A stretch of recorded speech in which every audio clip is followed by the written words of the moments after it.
तो मेरे दोस्तों यूएफसी का 325 इवेंट हो चुका है और काफी ज्यादा शॉकिंग और अमेजिंग यहाँ पे रिजल्ट्स निकल के आए हैं। और पहली बार ऐसे हुआ है कि मेरे सारे के सारे मेन कार्ड के प्रिडिक्शन 100% सही गए मेरे दोस्तों। मैंने यहाँ पे प्रिडिक्ट किया था कि वोल्कानोस्की जीत जाएंगे, मैंने ये भी प्रिडिक्ट किया था कि बेनोआ सेंडेनी भी जीत जाएंगे, मारिको रूफी यहाँ पे जीत जाएंगे, टैलिसन टक्सेरा जीत जाएंगे और क्विलन साल्किल जीत जाएंगे। ये जो मैंने ये वाली कार्ड की प्रिडिक्शन करी है और जो पहले वाली कार्ड्स की मैं करता था उसमें थोड़ा डिफरेंस था मेरे दोस्तों। यूजुअली मेरी प्रेडिक्शंस 20% गलत हो जाती है, 80% सही हो जाती है, पर यहां पे पहली बार 100% मेरी प्रेडिक्शन सही हुई है और मुझे थोड़ा सही लग रहा है आज। पर ये फाइट गेम है, यहां पे कुछ भी हो सकता है। आने वाली प्रेडिक्शंस मेरी गलत भी हो सकती है, मैं कोई यहां पे भगवान नहीं हूं, यहां पे चीजें गलत और सही होती रहती है। अब जो लोग सट्टा लगाते हैं उनको तकलीफ होती होगी, जो यहाँ पे कोर मिक्स मार्शल आर्ट्स के फैन है उनको यहाँ पे कोई दिक्कत नहीं है भाइयों। प्रेडिक्शन अपने हिसाब से लगाओ, जो मन करे उस फाइटर को पिक करो। एज अ टैलेंट यहाँ पे देखो, एज अ स्किल यहाँ पे देखो, सट्टा लगाने की कोई जरूरत नहीं, सट्टे से दूर रहिए। तो ये वाली वीडियो में हम बात करेंगे अलेक्जेंडर वोल्कानोस्की वर्सेस डियागो लोपेस का जो आउटकम आया, किस तरीके से उसकी फाइट्स गई, कैसे उनके राउंड्स गए, यहाँ पे क्या डियागो लोपेस ने गलतियां करी जो उन्होंने करनी नहीं चाहिए थी, और जो बाकी की फाइट्स हुई मेन कार्ड में उसके बारे में भी हम डिस्कस करेंगे। और यहाँ पे अलेक्जेंडर वोल्कानोस्की ने जो ग्रेटनेस प्रूव करा है उसका कंपैरिजन किसके साथ किया जा सकता है वो भी थोड़ा समझेंगे वीडियो के एंड में। तो ये सारे टॉपिक्स मैं कवर करूंगा और वीडियो को हाइप कर देना मेरे दोस्तों। और ऐसा ही यूएफसी और कॉम्बैट रिलेटेड अपडेट्स के लिए चैनल को सब्सक्राइब कीजिए। एमएमए फाइट वाला। तो मेरे दोस्तों सबसे पहले हम बात करते हैं प्रेडिक्शंस के बारे में। मेरी सारी की सारी प्रेडिक्शंस यहाँ पे सही होकर आई है। यहाँ पे अलेक्जेंडर वोल्कानोस्की को मैंने पिक करा था, मारिसियो रूफी को मैंने पिक करा था, क्विलन साल्किल को पिक करा था, टैलिसन टक्सेरा को पिक करा था और बेनोआ सेंडेनी को मैंने पिक करा था। वो सारे यहाँ पे जीत चुके हैं। मैंने जो चीजें एनालाइज करी थी वो खरी निकल के आ गई, पर इसका मतलब ये नहीं है कि अगली बार मैं गलत नहीं हो सकता हूँ। अगली बार मेरी प्रेडिक्शन गलत भी हो सकती है। यूजुअली मेन कार्ड में 1 या 2 प्रेडिक्शन मेरी गलत हो जाती है, पर इस बार पता नहीं कैसे पर सारी यहाँ पे प्रेडिक्शन मेरी सही हो चुकी है। और अपने जितने भी दोस्त हैं जिनके पास खाने के पैसे नहीं है और वो सट्टा लगाने की बात करते हैं, उनको बस एक ही चीज बोलो, सट्टे से दूर जितना हो सके उतना रहिए। आज आपको अच्छा लगेगा कि चलो मैं एक फाइट में जीत गया हूं तो पैसे आ गए, पर आने वाली फाइट में अगर वो फाइटर हार जाता है तो आपको बहुत बड़ा नुकसान हो सकता है। देखो, सट्टा लगाने वाले तो सट्टा लगाते रहेंगे, पर आपके ऊपर है कि आपको सट्टा लगाना है कि नहीं। इतनी तो मैच्योरिटी हम सबके पास है, क्या सही है क्या गलत है इसका तो हमें पता ही है, तो आप इन सब चीजों से दूर रहें। तो अब बात करते हैं फर्स्ट विन के बारे में, क्विलन साल्किल के बारे में। क्विलन साल्किल हमें पता है एक एक्सेप्शनल फाइटर है।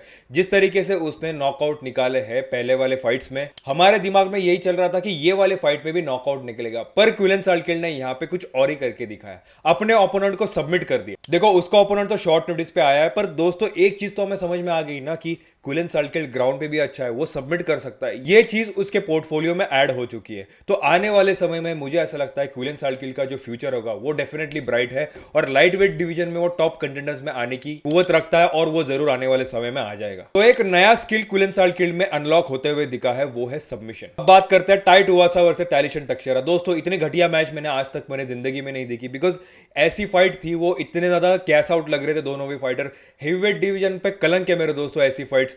एक समय हुआ करता था कि हेवीवेट डिवीजन के फाइटर्स लिटरली ब्रॉल किया करते थे, एक दूसरे की जान निकाला करते थे, पर ये फाइट देखे तो ऐसा लगा कि यार ये क्यों ही फाइट कर रहा है। बात तो सही है। जैसे जैसे राउंड खत्म हो रहा था ऐसा लग रहा था कि ये दोनों फाइटर्स के अंदर बिल्कुल ही जान नहीं है, बिल्कुल ये दोनों गैस आउट हो चुके हैं। देखो दोस्तों, हेवीवेट डिवीजन में गैस आउट होते हैं फाइटर्स, ये मुझे पता है। इन फाइटर्स में इतने ज्यादा स्टेमिना नहीं होता, बट इतना भी नहीं है कि आप अगर यूएफसी में खेल रहे हो और पूरे थके आ रहे हो, आप पूरे लूज हो रहे हो। और ये फाइट बिल्कुल ही सही नहीं लगी उस डिवीजन के हिसाब से। अब बात करते हैं रफाइल फिजियो वर्सेस मारिसियो रूफी। दोस्तों, मैं आपको बताऊं, रफाइल फिजियो फर्स्ट राउंड में उसको नोटिस कर रहा था मैं, इतने अच्छे से कॉम्बिनेशन वो लैंड कर रहे थे, एक अच्छा डिस्टेंस मेंटेन करके रखा था उन्होंने, और बार बार यहाँ पे वो लेग को हर्ट करने की कोशिश कर रहे थे।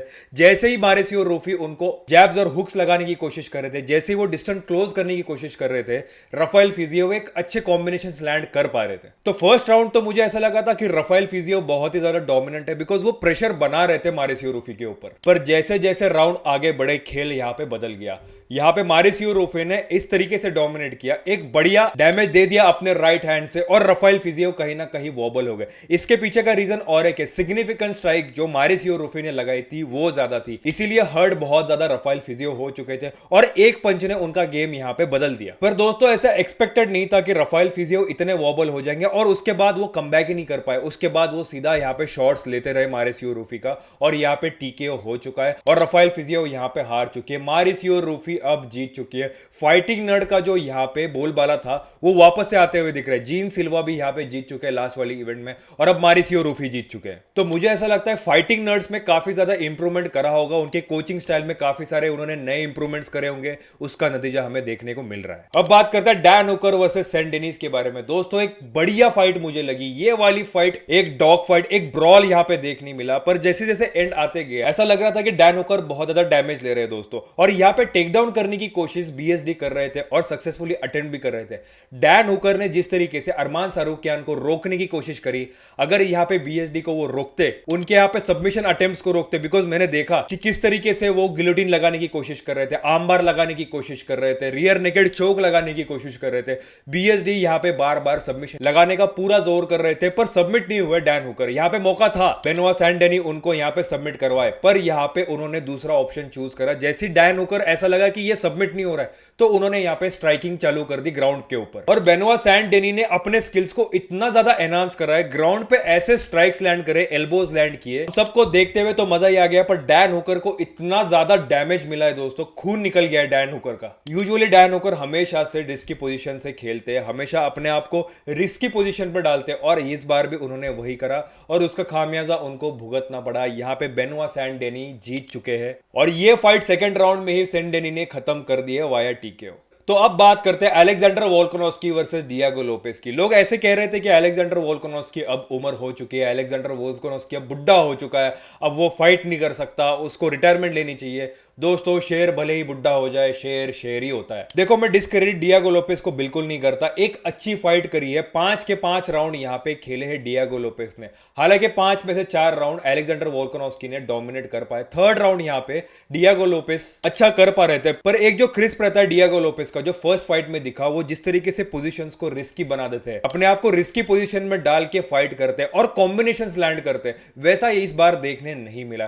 काफी ज्यादा सेफ खेलने की कोशिश कर रहे थे। मुझे ऐसा लगता है कहीं ना कहीं अगर वो रिस्क ले लेते, और ये जो डिस्टेंस का उनको बेनिफिट था, मैंने एक चीज नोटिस करी ये वाली फाइट में, अलेक्जेंडर वोल्कानोव्स्की और डियागो लोपेस के बीच में बहुत ज्यादा अंतर था। रीच यहाँ पे सबसे अच्छी डियागो लोपेस की थी, उसका उसको बेनिफिट भी था, पर उस चीज का वो बेनिफिट नहीं ले पाया दोस्तों। यहाँ पे मुझे फाइट देख के तो ऐसा लग रहा था कि बहुत ज्यादा चांसेस है डियागो लोपेस के, बिकॉज अलेक्जेंडर वोल्कानोव्स्की जब भी जैब लगाने की कोशिश कर रहे थे, एक ओवरहैंड लगाने की कोशिश कर रहे थे, वो मिस हो रहा था। वो चीज नोटिस कर सकते हो कि अलेक्जेंडर वोल्कानोव्स्की के जो पंच है वो रीच नहीं हो पा रहे थे डियागो लोपेस के फेस की तरफ। और अलेक्जेंडर वोल्कानोव्स्की ने तो फर्स्ट राउंड में टेक डाउन करने की कोशिश करी है, बहुत सारे अटेम्प्ट किए और उसमें सक्सेस भी हासिल करी, पर अलेक्जेंडर वोल्कानोव्स्की ने ये सेकंड राउंड में क्यों नहीं किया, थर्ड राउंड में वो टेक डाउन के अटेम्प्ट के लिए क्यों नहीं गया? क्योंकि जब वो टेक डाउन करने के लिए जा रहे थे, डियागो लोपेस एक अच्छा डैमेज दे पा रहे थे, बिकॉज 2 स्टेप्स आगे जाकर अलेक्जेंडर वोल्कानोव्स्की को टेक डाउन करना पड़ रहा है। डायरेक्ट वो अगर शूट करते तो डेफिनेटली नॉकआउट ही निकल जाता। और जब फाइट को मैं नोटिस करता हूं, अलेक्जेंडर वोल्कानोव्स्की एक अच्छे स्ट्राइकिंग लैंड कर पाए फोर्थ राउंड में दोस्तों, एक सिग्निफिकेंट स्ट्राइक जो डियागो लोपेस को बहुत ज्यादा हार्म करी है। और दूसरी चीज मैंने और एक नोटिस करी,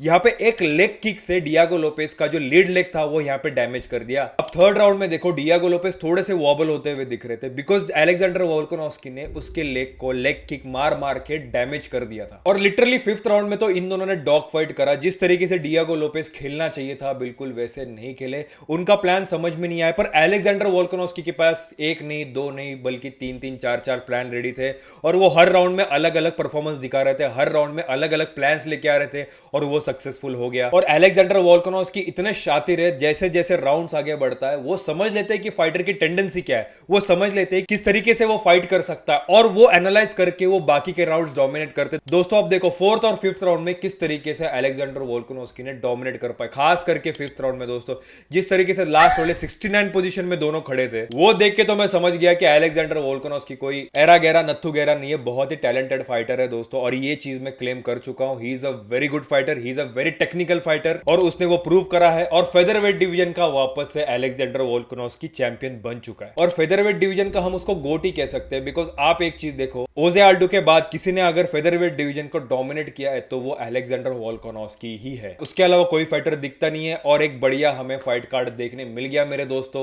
तो ये थे सारे टॉपिक्स। अगर वीडियो अच्छा लगा होगा तो वीडियो को लाइक कर देना, चैनल को सब्सक्राइब कर देना, और मैं मिलता हूं आपको कुछ नए अपडेट के साथ नई वीडियो में। तब तक के लिए मैं आप सभी का अलविदा लेता हूं, और साहिल साइनिंग ऑफ।